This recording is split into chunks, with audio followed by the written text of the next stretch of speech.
जय हिंद दोस्तों। कैसे हैं आप लोग। तो आज हम बात करने वाले हैं एक ऐसी हॉरर तेलुगु मूवी के बारे में जिसके एंड में जो ट्विस्ट है उसे देखकर आपका दिमाग ही घूम जाएगा। तो आप इस वीडियो को अंत तक जरूर देखिएगा। फिल्म की स्टार्टिंग में हमें देहरादून में रहने वाली दिव्या नाम की एक लेडी दिखाई जाती है और दिव्या अपने पति संदीप के साथ मिलकर एक बिजनेस करती है और वो बिजनेस में टॉप पोजीशन पर होती है। एक दिन दिव्या को business women of the year award के लिए सिलेक्ट किया जाता है और वो सोचती है कि क्यों ना वो अपने पति के साथ उस अवार्ड फंक्शन में जाए। लेकिन संदीप कहता है कि उसको एक छोटा सा काम है तो वो उसके साथ नहीं आ सकता, इसलिए दिव्या अकेले ही वहां पर चली जाती है। उसके बाद हमें पता चलता है कि दिव्या की एक बहन भी है जिसका नाम भव्या है और भव्या जो थी वो उसकी ट्विन सिस्टर थी और वो दोनों बिल्कुल सेम ही दिखती थी। अब एक तरफ दिव्या फंक्शन अटेंड कर रही होती है और दूसरी तरफ भव्या होती है मसूरी में, जो कि अपने घर में थी। भव्या को महसूस होता है कि शायद उसके घर में कोई मौजूद है, जिसकी वजह से वो डर जाती है और वो तुरंत दिव्या को फोन करने लगती है। जब दिव्या उसका फोन उठाती है तो सिग्नल ना होने की वजह से उनका कॉल कट हो जाता है और भव्या फिर से उसे कॉल करने का ट्राई करती है, लेकिन तभी हड़बड़ी में उसका फोन नीचे गिर जाता है। तभी भव्या फोन को ढूंढने की कोशिश करने लगती है और उसी वक्त दिव्या उसे कॉल कर रही होती है, लेकिन उसका फोन साइलेंट पे होता है जिसकी वजह से वो उसकी आवाज नहीं सुन पाती। तभी भव्या को महसूस होता है कि वहां पर कोई मौजूद है और वो कहती है कि मैं तुम्हारी बात मानने के लिए तैयार हूँ। वो तुरंत चेयर पे चढ़ के गले में फंदा लगा लेती है और उसे गले में डाल के कहती है कि मुझे पता है कि तू यहीं पर है और तू चाहता है कि मेरी मौत हो जाए। तभी वो बंदा वहां पर आता है और उसके गले का फंदा वो टाइट कर देता है, जिससे भव्या की वहीं पर मौत हो जाती है। इधर दिव्या को सांस लेने में तकलीफ होने लगती है, मानो कि उसका कोई गला दबा रहा हो, और वो समझ जाती है कि जरूर भव्या के साथ कुछ बुरा हुआ है। वो ये बात तुरंत संदीप को बताती है और वो दोनों तुरंत भव्या के फोन लोकेशन के बेसिस पर मसूरी चले जाते हैं, जहाँ जब वो उसके बंगलों में पहुंचते हैं तब वहां पर उन्हें उसकी लाश मिलती है, जिसे देखकर वो दोनों काफी ज्यादा हैरान हो जाते हैं। जब ये बात पुलिस को पता चलती है तो वो तुरंत वहां पर आती है और वो लोग वहां पर तुरंत इन्वेस्टिगेशन करना स्टार्ट कर देते हैं, लेकिन छानबीन करने पे उन्हें वहां पर कोई भी एविडेंस नहीं मिलता। उसके बाद ऑफिसर संदीप के पास आता है और उससे पूछताछ करता है और उससे पूछता है कि क्या भव्या कोई पर्सनल प्रॉब्लम से जूझ रही थी। तो संदीप कहता है कि उसको मेडिकल रिलेटेड बहुत ज्यादा प्रॉब्लम थी और वो अपनी आंखों से देख नहीं सकती थी, जिसकी वजह से वो अपनी आंखों की रोशनी खोती चली जा रही थी और इसी वजह से भव्या काफी ज्यादा स्ट्रेस में रहती थी। संदीप उसे ये भी बताता है कि उसकी वाइफ दिव्या को भी सेम प्रॉब्लम है और डॉक्टर ने कहा है कि अगर वो ज्यादा स्ट्रेस लेगी तो उसकी आंखों की रोशनी भी उसकी बहन की तरह ही चली जाएंगी। ये सुन के इंस्पेक्टर को लगता है कि शायद डिप्रेशन की वजह से भव्या ने खुद को मारा होगा, लेकिन ये सुन के दिव्या हैरान हो जाती है और वो कहती है कि मेरी बहन डिप्रेशन में नहीं थी, वो तो अपना ऑपरेशन करवाने का वेट कर रही थी और वो खोज में लगी हुई थी एक आई डोनर के, और जब उसे आई डोनर मिल जाता तो वो अपना ऑपरेशन करवा लेती। दिव्या को नहीं लग रहा था कि उसकी बहन ने खुद को मारा होगा, इसीलिए वो ऑफिसर से कहती है कि वो अच्छे से इन्वेस्टिगेशन करे और पता लगाए कि आखिर उसकी बहन को किसने मारा है। उसके बाद सीन कट होता है और वो लोग भव्या की बॉडी का अंतिम संस्कार करते हैं और भव्या की डेड बॉडी को जलते हुए जब दिव्या देखती है तो वो काफी ज्यादा इमोशनल हो जाती है। तभी उसके पास कामेश नाम का एक व्यक्ति आता है जो कि उससे बात करता है और कहता है कि मैं भव्या के बगल वाले घर में रहता हूँ और मेरी भव्या से कुछ ज्यादा जान पहचान नहीं थी, लेकिन मेरी बेटी श्रिया है जिसको भव्या बहुत ज्यादा पसंद थी और वो अक्सर भव्या के पास बुक्स पढ़ने के लिए जाया करती थी। वो उसे ये भी बताता है कि भव्या की मौत से श्रिया बहुत ज्यादा परेशान है और वो उसे अपनी बेटी भी दिखाता है जो कि भव्या की मौत की वजह से कार में बैठ के रो रही थी। वो उसे ये भी बताता है कि श्रिया ने उसे बताया था कि भव्या काफी खुश दिल थी, जिसकी वजह से वो अपने आप को बिल्कुल भी नहीं मारेगी। तब दिव्या संदीप से कहती है कि अगर भव्या ने खुद को नहीं मारा है तो जरूर किसी और ने उसे मौत के घाट उतारा है और मुझे इस बात का पता लगाना है कि आखिर वो कौन था, क्योंकि वो उसे जिंदा नहीं छोड़ने वाली। तभी दिव्या के कंधे पे कोई हाथ रखता है और जब दिव्या पीछे मुड़ती है तो वहां पर कोई नहीं होता। उसके बाद दिव्या संदीप से यही बात करती है कि उसकी बहन खुद को नहीं मार सकती और संदीप उसकी हालत देखकर उसे रोकता है और कहता है कि तुम इसके बारे में इतना ज्यादा मत सोचो, वरना वो जो बीमारी तुम्हारी बहन को थी वो तुम्हें भी हो जाएगी। वो उसे शांत कराने के लिए कहता है कि वो साथ में मिलकर सच का पता जरूर लगाएंगे। अब अगले सीन में इंस्पेक्टर आके दिव्या और संदीप से मिलता है और बताता है कि भव्या के पोस्टमार्टम रिपोर्ट्स में उन्हें कोई भी क्लू नहीं मिला है और उसकी बॉडी में जो फिंगरप्रिंट्स थे वो भव्या और दिव्या के थे। ये सुन के दिव्या हैरान हो जाती है और वो कहती है कि शमशान के पास मेरे कंधे पर किसी ने हाथ रखा था, लेकिन जब वो पीछे मुड़ी तब वहां पर कोई भी नहीं था। तो ऑफिसर कहता है कि ये जो बात वो कह रही है इसका कोई भी प्रूफ नहीं है, क्योंकि उसके साथ कोई और वहां पे मौजूद नहीं था। वो उन्हें ये भी बताता है कि भव्या की आंखें जाने के टाइम यहाँ पास ही में रहने वाली सुजाता ने कुछ किया था, तो तुम उससे जाके मिल सकती हो। अभी सुन के दिव्या तुरंत सुजाता से मिलने के लिए जाती है और उसके जाते ही पुलिस ऑफिसर संदीप को कहता है कि तुम दिव्या को उस बारे में जल्दी बता दो, वरना तुम्हारे लिए काफी ज्यादा मुश्किल खड़ी हो सकती है। तो संदीप कहता है कि सही टाइम आने पर मैं उसे जरूर बता दूंगा। अब यहाँ पे हम जान पाते हैं कि संदीप कोई ना कोई बात दिव्या से छुपा रहा था और उसके बारे में पुलिस ऑफिसर को भी पता है। इधर दिव्या सुजाता से मिलती है और उससे बात करती है और उसे पता चलता है कि सुजाता भी दरअसल देख नहीं सकती है। सुजाता दिव्या से बताती है कि भव्या उससे मिलने के लिए 1 साल पहले आती थी और जब उसकी आंखों की रोशनी कम होने लगी तब उसने उसकी हेल्प करी थी, लेकिन जब वो अपने सेंटर में जाने लगी तब उसे नए दोस्त मिल गए और उसके बाद से ही वो उसके पास नहीं आई थी। ये सुन के दिव्या पूछती है कि आखिर वो किस सेंटर की बात कर रही है, तो सुजाता उसे बताती है कि उस सेंटर में दृष्टिहीन लोगों को ट्रेनिंग मिलती है कि आंखों की रोशनी खोने के बाद वो अपनी जीविका कैसे चलाएंगे। अभी सुन के दिव्या सेंटर का एड्रेस ढूंढ के वहाँ पर जाती है और तब वहाँ पर मौजूद दृष्टिहीन लड़कियां भव्या के बारे में बात करती हैं कि भव्या बहुत ही ज्यादा अच्छी लड़की थी, लेकिन उसने ऐसा क्यों किया उन्हें कुछ भी समझ में नहीं आ रहा था। तब एक लड़की कहती है कि भव्या ने उसे उसके एक बॉयफ्रेंड के बारे में बताया था। वो एक लड़के से मिलती थी और वो कौन है उसे इसके बारे में कुछ नहीं पता। वो उन्हें ये भी बताती है कि वो दोनों मिलकर रेड फॉक्स होटल में एक हफ्ते साथ रहे थे। और दिव्या जब ये सुनती है तो वो काफी ज्यादा हैरान हो जाती है। तभी दिव्या को लगता है कि उसे कोई व्यक्ति फॉलो कर रहा है, इसलिए जानने के लिए वो उसका पीछा करने लगती है, लेकिन तभी वो आदमी अपना चेहरा बिना दिखाए वहां से भाग निकलता है। उसके बाद दिव्या वापस घर आती है, जहाँ पर वो भव्या के सामान में रेड फॉक्स होटल की रिसिप्ट ढूंढ लेती है और वो उसकी फोटो ले लेती है और उसके बाद वो संदीप के पास जाती है, जहाँ पर वो उसे सारी बात बताती है कि उसे लगता है कि भव्या के बॉयफ्रेंड ने ही ये सब किया है और शायद उसे फॉलो भी कर रहा था, लेकिन जब वो उसके पीछे गई तो वो भाग निकला। अब ये सब सुन के संदीप कहता है कि तुम ज्यादा सोच रही हो और तुम्हें ज्यादा टेंशन नहीं लेनी चाहिए, वरना तुम भी अपनी बहन की तरह ही अपनी आंखें खो दोगी। उसे ये भी कहता है कि अगर हम यहाँ पर रहे तो तुम इसी बारे में सोचती रहोगी, इसीलिए भलाई इसी में है कि हमें वापस देहरादून चले जाना चाहिए। अब दिव्या बहुत ही ज्यादा सोचने लगती है और वो उसके साथ चलने के लिए तैयार हो जाती है, लेकिन वो कहती है कि वो ना देहरादून जाएगी और ना ही वो यहाँ रहेगी, वो उसके साथ सीधा कुल्लू चले। वहां पे कुछ दिन ट्रिप मनाएंगे और उसके बाद वापस अपने घर चले जाएंगे। अभी सुनकर संदीप मान जाता है और वो दोनों मिलकर कुल्लू पहुंचते हैं, लेकिन दरअसल दिव्या ने यहाँ पे चाल चली थी। वो जो रेड फॉक्स होटल था वो दरअसल कुल्लू में था और वहीं पे उसकी बहन भव्या अपने बॉयफ्रेंड के साथ रह कर आई थी, इसलिए वो भी वहां पर जा रही थी सच का पता लगाने के लिए। उसके बाद वो कुल्लू पहुंचते हैं और रेड फॉक्स होटल में ही वो एक रूम ले लेते हैं। अब एक दिन संदीप जब बाहर जाता है तो दिव्या तुरंत होटल रिसेप्शन पे जाती है और वहां पर वो भव्या की फोटो और होटल रिसिप्ट दिखाती है और उनसे पूछताछ करने लगती है कि आखिर वो कौन लड़का था जो कि इसके साथ स्टे कर रहा था। तभी एक लड़की ये देखकर कहती है कि उसे याद है कि वो यहाँ पर एक लड़के के साथ आई थी। और सुन के दिव्या उससे कहती है कि आखिर वो लड़का कौन था उसे जानना है, वो अपने रिकॉर्ड्स चेक करें और उसे बताएं कि आखिर वो कौन था। लेकिन वो लड़की कहती है कि होटल के कुछ रूल्स हैं और उनके जो कस्टमर्स हैं वो काफी कॉन्फिडेंशियल हैं, इसीलिए वो उनके बारे में कोई भी इंफॉर्मेशन नहीं दे सकती। अब दिव्या को ये सुन के काफी ज्यादा बुरा लगता है और जब होटल के रिसेप्शन वाले वहां से जाते हैं तो तुरंत वहां पर जाकर डिटेल्स को जानने की कोशिश करने लगती है, लेकिन उसे वहां पर उस लड़के के बारे में कोई भी सबूत नहीं मिलता। उसी होटल में काम करने वाला एक आदमी दिव्या को बहुत अच्छी तरह नोटिस कर रहा होता है। एक रात को जब दिव्या डिनर कर रही होती है तब वहाँ काम करने वाला वो व्यक्ति दिव्या को भव्या समझकर उससे बातें करने लगता है और जब दिव्या ये समझती है तो वो उसे बताती है कि वो दरअसल भव्या नहीं है, बल्कि वो उसकी जुड़वा बहन दिव्या है। वो उसे भव्या के बारे में डिटेल पूछने लगती है और तब वो कहता है कि वो अपने बॉयफ्रेंड के साथ यहाँ पर आया करती थी, लेकिन उस लड़के का हुलिया मुझे अच्छी तरह याद नहीं है। वो उसे ये बताता है कि भव्या अपना ऑपरेशन करवा के वापस आई थी और उसने बताया था कि कुछ ही दिनों में उसको आंखें भी मिल जाएंगी। अब ये सुन के दिव्या हैरान हो जाती है और वो संदीप को इस बारे में बताती है और वो कहती है कि सच में भव्या का कोई बॉयफ्रेंड था, यानी कि भव्या की मौत के पीछे जरूर कोई ना कोई मिस्ट्री है। ऑपरेशन में कुछ दिनों में उसे आंखें मिलने वाली थी और अगर भव्या को आंखें मिलने वाली थी तो वो खुद को क्यों ही मारेगी। तभी संदीप दिव्या से कहता है कि दरअसल उसने एक सच छुपाया है। असल में भव्या का आई ऑपरेशन फेल हो गया था।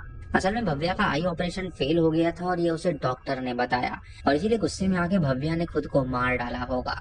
वो उसे ये भी कहता है कि तुम्हें ये बात मैंने इसीलिए नहीं बताई थी क्योंकि अगर तुम्हें इस बारे में पता चलता तो तुम बहुत ज्यादा दुखी होती, जिसकी वजह से तुम्हारी आंखें भी जा सकती थी। अब दिव्या ये सुन के बहुत ज्यादा इमोशनल हो जाती है और संदीप उसे समझाने की कोशिश करता है। लेकिन दिव्या इतनी ज्यादा स्ट्रेस में आ जाती है कि उसकी आंखों की रोशनी जाने लगती है। उसके बाद दिव्या जब होटल से बाहर जा रही होती है, तभी उसे नोटिस करने वाला वो बंदा उसके पास आके उससे कहता है कि आपकी बहन भव्या के बारे में मुझे आपको एक बात बतानी है। वो कहता है कि आपकी बहन जब होटल चेकआउट करके गई थी, तब उसके रूम में उसे एक चीज मिली थी और वो मुझे उसे देना था, इसीलिए मैं आपको ये दे रहा हूँ और मुझे उसकी मौत का बहुत ज्यादा दुख है। ये सुन के दिव्या हैरान हो जाती है और वो उससे पूछती है कि भव्या के साथ कोई आदमी आया था। ये सुन के वो आदमी हाँ कहता है और उसे बताता है कि वो जो आदमी है वो एक अदृश्य व्यक्ति है और उसके बारे में ज्यादा लोगों को कुछ भी नहीं पता है। ये सुन के दिव्या उससे कहती है कि उसे पकड़ने में आप मेरी मदद करो। तो माइकल कहता है कि उसने उस दिन अपनी कार पार्किंग एरिया में पार्क करी थी और वहाँ पे सीसीटीवी कैमरास भी मौजूद है, तो शायद उस कैमरा में वो आया होगा। उसे ये बताता है कि वो जो आदमी है वो बहुत ही ज्यादा डेंजरस है, इसीलिए उसे उससे दूर रहना चाहिए। तभी वो अनजान आदमी दिव्या को देख रहा होता है और दिव्या जब ये नोटिस करती है तो वो उसके पीछे भागती है। तभी अचानक से संदीप वहां पर आता है और वो दिव्या से पूछता है कि आखिर उसे क्या हुआ। तो दिव्या कहती है कि भव्या को मारने वाला व्यक्ति मुझे फॉलो कर रहा है और वो पार्किंग एरिया में था जो कि उसे देख रहा था। ये सब सुन के संदीप हैरान हो जाता है और वो उससे कहता है कि मैंने कितनी बार कहा है कि तुम्हें स्ट्रेस नहीं लेना है। लेकिन दिव्या उसकी बात नहीं मानती और कहती है कि भव्या की मौत के पीछे कोई ना कोई कारण जरूर है। उसके बाद दिव्या कहती है कि मैं सीसीटीवी फुटेज देखना चाहती हूँ, तो मुझे यहाँ से जाने दो। लेकिन संदीप कहता है कि ठीक है, तुम कार में ही रहो और मैं वो फुटेज लेकर आऊंगा, लेकिन अगर सीसीटीवी फुटेज में कुछ भी नजर नहीं आया तो हम यहाँ से चले जाएंगे। दिव्या उसकी बात मान जाती है और संदीप वहां पर जाता है वो फुटेज लेने के लिए। लेकिन तभी बहुत देर हो जाती है और संदीप वापस नहीं आता। वो तुरंत सीसीटीवी रूम के पास जाकर सिक्योरिटी से पूछती है कि क्या यहाँ पर कोई आदमी आया था फुटेज लेने के लिए। तो सिक्योरिटी वाला बंदा कहता है कि एक व्यक्ति यहाँ पर आया था और उसने वो फुटेज उसे हार्ड डिस्क में दे दी थी और उसके बाद वो व्यक्ति वहां से चला गया था और उसे समझ में नहीं आता कि आखिर संदीप कहाँ पर चला गया। उसके बाद दिव्या उससे कहती है कि उसे वो फुटेज देखनी है। तब वो अनजान व्यक्ति वहां पर पहुंच जाता है और सीसीटीवी कैमरास के केबल को कट कर देता है और वो हार्ड डिस्क लेकर तुरंत वहां से भाग निकलता है। फिर पावर ऑफ होने से माइकल जनरेटर के पास जाता है पावर ऑन करने के लिए, लेकिन तभी उसे शॉक लग जाता है और उसकी वहीं पर मौत हो जाती है। जब पुलिस को ये बात पता चलती है तो वो तुरंत वहां पर आती है छानबीन करने के लिए और दिव्या उनसे कहती है कि ये सब उस अदृश्य आदमी ने किया है। वो हार्ड डिस्क भी वहां से ले गया और माइकल को भी उसने मारा है और मेरे पति संदीप को भी उसने किडनैप किया है और न जाने वो कहाँ पर होगा। वो पुलिस वालों से रिक्वेस्ट करती है कि वो उसके पति को बचा लें, लेकिन पुलिस वाले कहते हैं कि अगर वो आदमी किसी को दिखता ही नहीं है तो वो उसे पकड़ेंगे कैसे। इस घटना की वजह से दिव्या बहुत ज्यादा स्ट्रेस में होती है, जिसकी वजह से उसकी आंखों की रोशनी ब्लर होने लगती है और वो तुरंत नीचे गिर जाती है। तभी दिव्या को डॉक्टर के पास ले जाया जाता है और जब उसका चेकअप होता है तो डॉक्टर कहता है कि उसका जो रेटिना है वो बहुत ही वीक हो गया है और कुछ दिनों में उसकी आंखें पूरी रोशनी खो देंगी। उसके बाद दिव्या जब हॉस्पिटल से बाहर आती है तब वहां पर उसे एक लेडी की हेल्प करने वाला अजय नाम का एक केयर टेकर दिखता है जो कि हॉस्पिटल में ही काम किया करता था। उसके बाद दिव्या से मिलने के लिए इंस्पेक्टर आता है जो कि उसे बताता है कि तुम्हारे पति के बारे में उन्हें कोई भी इंफॉर्मेशन नहीं मिली है, लेकिन उस रूम में उन्हें उसकी वेडिंग रिंग मिली थी। तभी भव्या के घर में लाइट्स ऑन होने की इंफॉर्मेशन आती है और सब तुरंत भव्या के घर पहुंच जाते हैं और सभी लोग लाइट ऑफ कर देते हैं। उन्हें लगता है कि शायद उस घर में संदीप मौजूद है और वो लोग तुरंत वहां पे संदीप को ढूंढने लगते हैं। इधर वो अदृश्य आदमी दिव्या के पास आता है और उसे डराने लगता है, जिससे दिव्या डर जाती है और वो जोर से चिल्लाती है और तब इंस्पेक्टर उसके पास आता है और उसके घर की लाइट सब ऑन हो जाती हैं। इससे दिव्या स्ट्रेस में आ जाती है जिसकी वजह से उसको दिखना ही बंद हो जाता है। लेकिन दोस्तों तभी यहाँ पर एक ट्विस्ट आता है। दरअसल जहाँ पर भव्या ने अपने आप को फांसी लगा के मारा था, ठीक उसी जगह पे संदीप भी लटका हुआ था और उसकी मौत हो गई थी। ये देखकर इंस्पेक्टर शॉक हो जाता है और वो ये बात दिव्या को बताता है और ये सुनकर दिव्या बहुत ज्यादा हैरान हो जाती है। इंस्पेक्टर उससे कहता है कि उसके पति ने खुद को मारने से पहले एक नोट लिखा है और उसमें ये लिखा है कि वो दिव्या को चीट कर रहा था और वो दरअसल 6 महीने से उसकी बहन के प्यार में था। इसी वजह से वो उससे नजरें नहीं मिला पा रहा था और उसने अपने आप को मार डाला। पुलिस संदीप की कॉल लिस्ट भी चेक करती है और उन्हें पता चलता है कि संदीप की बात भव्या से बहुत ज्यादा हुआ करती थी और दिव्या समझ जाती है कि इसीलिए वो सीसीटीवी फुटेज देखने के लिए खुद गया था। यानी कि ये सच है कि संदीप को भव्या बहुत ज्यादा पसंद थी, इसलिए भव्या की तरह उसने भी खुद को मार दिया। इंस्पेक्टर उसे ये भी बताता है कि सीसीटीवी फुटेज देखने के लिए उसका पति ही गया था ताकि उसके सच के बारे में उसे ना पता चल सके, क्योंकि उस दिन वही भव्या के साथ वहां पर आया होगा। दिव्या जब ये सुनती है तो वो काफी ज्यादा इमोशनल हो जाती है और इसी तरह दिव्या की आंखों की रोशनी पूरी तरह चली जाती है। ऐसे ही वो रूटीन चेकअप कराने के लिए हर दिन जाती है और एक दिन डॉक्टर उसे बताता है कि उसकी आंखों के लिए एक डोनर मिल गया है और इसीलिए वो पेपर पे उससे साइन करवाता है ऑपरेशन के लिए। अब कुछ दिनों बाद उसका ऑपरेशन होता है और डॉक्टर कहता है कि उसका ऑपरेशन सक्सेसफुल हुआ और वो उससे कहता है कि वो 2 हफ्ते के लिए आंखों की जो पट्टी है वो बिल्कुल ना खोले और वो उसे डिस्चार्ज कर देता है ताकि वो अपने घर में आराम कर सके और वो उसे केयर टेकर भी देता है ताकि वो उसकी देखभाल कर सके। ये सुन के दिव्या कहती है कि वो अपने पति को आखिरी बार देखना चाहती है, इसीलिए वो उसकी डेड बॉडी को मॉर्चरी में ही रखे। उसके बाद दिव्या अपने घर पहुंचती है और सारी बातें सोचने लगती है और वो काम करने में बहुत ज्यादा परेशान हो जाती है। लेकिन तभी एक आदमी वहां पर आता है और कहता है कि उसे डॉक्टर ने भेजा है और वो उसकी वहां पर हेल्प करने के लिए आया है। तब दिव्या सोचती है कि डॉक्टर ने कहा था कि वो उसे एक लेडी केयर टेकर भेजेगा, लेकिन उसने यहाँ पर एक मेल केयर टेकर को भेज दिया है। अजय उससे कहता है कि जो लेडीज केयर टेकर है वो सारी बिजी थी, इसीलिए उसे यहाँ पर आना पड़ा। और ये सुन के दिव्या कहती है कि कोई बात नहीं, तुम अब सारे काम करो। वो वहाँ पर रुकता है और वो दिव्या का देखभाल करने लगता है और हर रात को वो चला जाता है और सुबह लौट के वापस आता है और दिव्या के सारे काम वही संभाल रहा था। अब दिव्या को अजय का जो व्यवहार होता है वो बहुत ज्यादा पसंद आने लगता है और वो उससे अब दोस्त की तरह बात करने लगती है। एक दिन दिव्या अजय से कहती है कि आज उसे बैंडेज चेंज करवाने हॉस्पिटल जाना है और तब अजय कहता है कि उसे हॉस्पिटल जाने की कोई जरूरत नहीं है, मैं ये काम जानता हूँ और मैं आपके बैंडेजेस यहीं पे बदल दूंगा। ये सुन के दिव्या मान जाती है और अजय उसके बैंडेजेस बदल देता है। अब ऐसे ही कुछ दिन और गुजर जाते हैं और 4 दिन बाद दिव्या की रिपोर्ट्स आने वाली थी, इसलिए दिव्या खुश हो जाती है और वो अजय को एक छोटी सी वाइन पार्टी देती है और वो दोनों साथ में मिलकर पीते हैं और बातें करते हैं। नशे में दिव्या संदीप की मेमोरीज को याद करती है और उस साइड में बैठे हुए अजय को संदीप समझती है और उसके साथ इंटीमेट होने वाली होती है, लेकिन तभी उसे याद आता है कि संदीप मर चुका है और वो तुरंत अजय को सॉरी कहती है और रुक जाती है। उसके बाद दिव्या के फोन में अजय अपना नंबर वॉइस कमांड से कॉल करने वाला सेट कर देता है और उसके बाद वो तुरंत वहां से चला जाता है। आधी रात को वो जो अनजान आदमी होता है वो दिव्या के रूम में आ जाता है और उसके बैग से वो कुछ इंजेक्शन निकालता है और उसे लगाने वाला होता है, लेकिन वो साउंड सुन के दिव्या को समझ में आ जाता है कि ये वही आदमी है, इसीलिए वो डर के मारे घर से भाग निकलती है और घर के बाहर आ जाती है। तभी उसका पड़ोसी कामेश वहां पर आता है और दिव्या से पूछता है कि क्या हुआ, तो उसे बताती है कि अंदर एक आदमी है जो कि उसे मारना चाहता है। अब कामेश उसे समझाता है और उसे शांत करता है और वो उससे कहता है कि क्यों ना वो उसके घर चले, जहाँ पर पुलिस को वो वहीं से कॉल करेंगे। ये सुन के दिव्या मान जाती है और कामेश उसे अपने घर पे ले आता है, लेकिन कामेश था वो बहुत ही बुरा आदमी था जो कि दिव्या को देखकर उसके साथ जबरदस्ती करना चाहता है। दिव्या कहती है कि वो तुरंत पुलिस को कॉल करे, लेकिन कामेश उसको जबरदस्ती पकड़ के उसके साथ कुछ गलत करना चाहता है। तभी दिव्या कामेश को ढकेल देती है और तुरंत घर से बाहर चली जाती है और तभी अचानक वो नीचे गिर जाती है। कामेश उसे पकड़ने के लिए तुरंत उसका पीछा करता है, लेकिन ये सब कामेश की बेटी श्रिया भी देख लेती है और फिर दिव्या कामेश से बचकर वहीं पे छुप जाती है और वो तुरंत स्पीड डायल से अजय को फोन करती है और उससे कहती है कि वो एक प्रॉब्लम में फंस गई है। तभी अजय वहां पर पहुंचता है और उसे थोड़ी हिम्मत देता है और वो दिव्या को उससे घर ले जा रहा होता है, लेकिन दिव्या उसे रोक लेती है और उसे कहती है कि मुझे अपने घर नहीं जाना बल्कि उसके घर जाना है, क्योंकि उसके घर में अभी वो अनजान आदमी मौजूद होगा।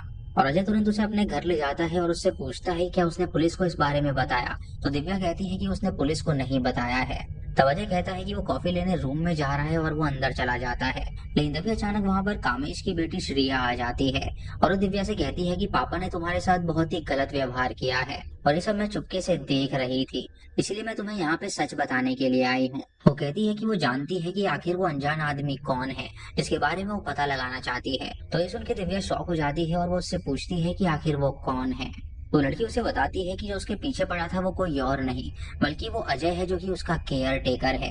दिव्या सुन के हैरान हो जाती है और उससे पूछती है कि वो कैसे प्रूव कर सकती है, तो लड़की उसे बताती है कि उसे उसके पर्सनल रूम में जाना पड़ेगा और वो कहती है कि अगर अजय को पता चला वो यहाँ पर है तो वो उसे मार डालेगा, इसलिए वॉशरूम में रहे और वो वहां पर आकर उसे सब बताएगी।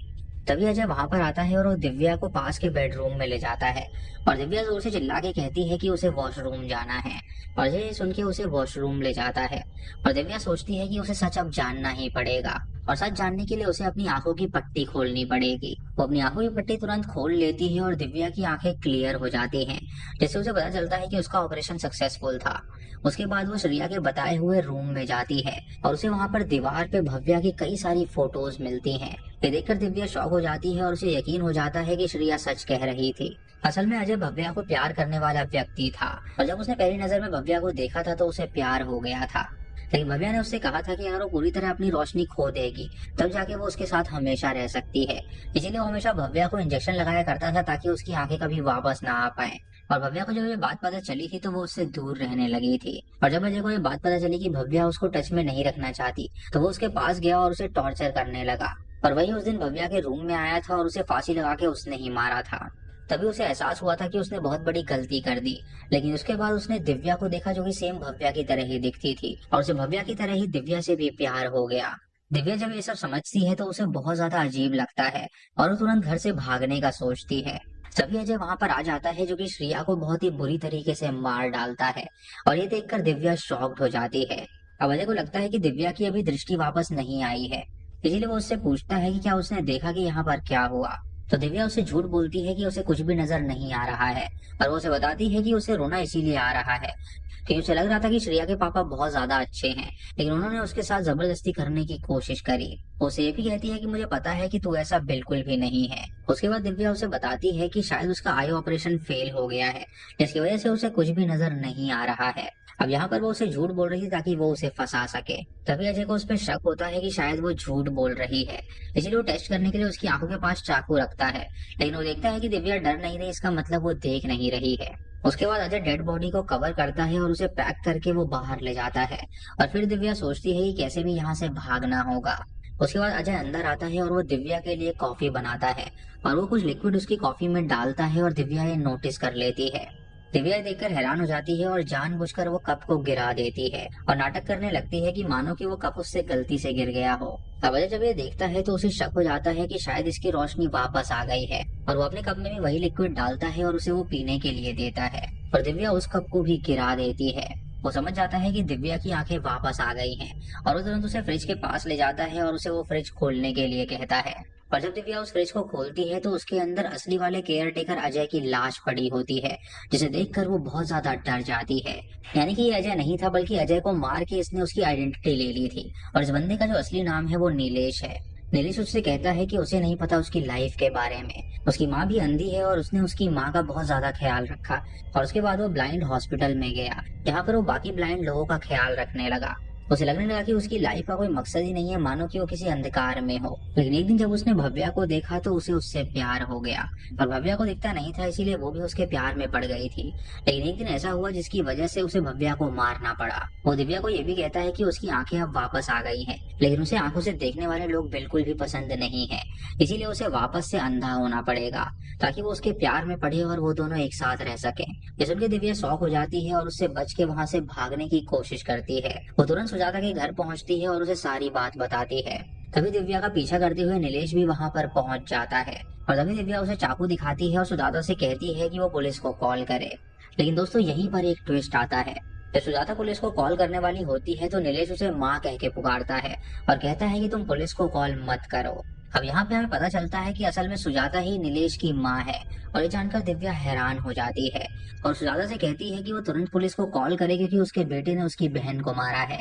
लेकिन सुजाता अपने बेटे नीलेश की बात मानती है और वो पुलिस को कॉल नहीं करती, और ये देखकर दिव्या को गुस्सा आता है तो सुजाता के सर पे एक बांस से अटैक कर देती है, जिससे कि वो वहीं पर बेहोश हो जाती है। तभी यहाँ पर एक और ट्विस्ट आता है कि दरअसल टेबल पे एक बुक और सुजाता के स्पेक्स होते हैं, और ये देखकर नीलेश हैरान हो जाता है और उसे समझ में आ जाता है कि दरअसल उसकी माँ अंधी नहीं थी, बल्कि वो देख सकती है। गुस्से में आकर वो तुरंत अपनी माँ को ही मारने लगता है और उसकी आंखों में इंजेक्शन डाल के वो उसे पूरी तरह ही अंधा कर देता है। तभी दिव्या नीलेश पे अटैक कर देती है और वहां से भागने लगती है, लेकिन तभी नीलेश उसे रोक लेता है और दरवाजे को लॉक कर देता है। तब दिव्या वहां रखे हुए फोन से इंस्पेक्टर को कॉल करने लगती है, और तभी वहां पे नीलेश आ जाता है जो कि फोन कट कर देता है और दिव्या को मारने लगता है। तभी अचानक घर की लाइट चली जाती है और वहां पे पूरा अंधेरा हो जाता है। उसके बाद वो दिव्या को मारने वाला होता है, लेकिन तभी वहां पर पुलिस अपनी टीम के साथ पहुंच जाता है, और नीलेश जब ये देखता है तो वो तुरंत अपना गला काट के वहीं पर मर जाता है।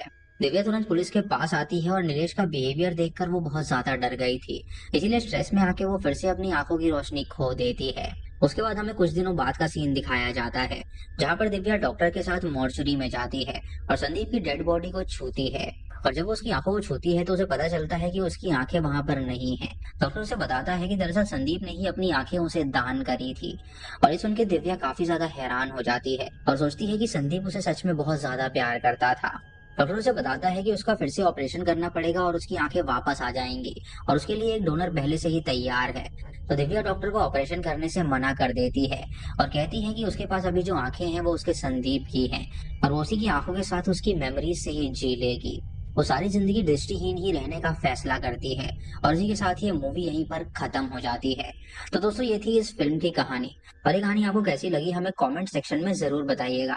चैनल पे नए हैं तो इसे सब्सक्राइब करें और बेल आइकन दबाएं नोटिफिकेशंस के लिए। और दोस्तों वीडियो को लाइक और शेयर करना बिल्कुल मत भूलिएगा। तो मैं मिलता हूँ आपको अगली वीडियो में, तब तक के लिए जय हिंद।